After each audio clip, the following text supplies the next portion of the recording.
Sələflərin birindən soruşurlar ki, deyir ki, çoxlu zikr elə. Tabinlərdən biri də adını unutmuşam.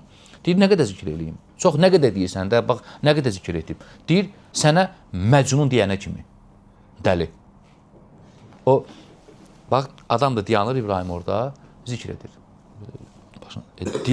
Dil tərpənir axı zikr edəndə görürsən sən. Bir qıraqdan deyirsən, bu xəstədir, dəlidir, öz-özünə danışır. O nə vaxt olur?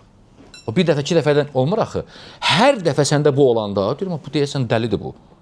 Qıraqdakına elə təəssürat oyadır. Bu da demək istəyir ki, sənə dəli deyənə qədər zikr elə. Zikr sənin, İbrahim, dilindən düşməməlidir. Allaha ən sevimli olan sözdür. Yəni, sən Allahı zikr edirsən, başqasını zikr etmirsən. Sən zikr edəndə Allahı uca tutursan, səna edirsən, tərif edirsən,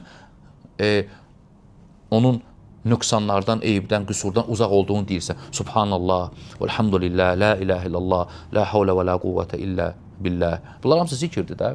Peyğəmbər sallallahu aleyhi və səlləm deyir ki, Əhəbbul kələm ilallah ərbə'a, Allaha ən sevimli olan söz, kəlmə dörddür. Subhanallah, elhamdülillah, la ilahe illallah, Allahu akbar. Allaha ən sevimli olan söz. Oturmuşsan, zikr edirsən. Sən bax sələflərin həyatına, vallahi yenə deyirəm, onlar dərk etmişdilər söhbəti, ona görə vurub qabağı keçmişdilər hamını. Allah Teala elə mükafat, elə savab, elə əcir qoyub ki, zikrin üzərinə. Biz sadəcə özümüzü məhrum edirik.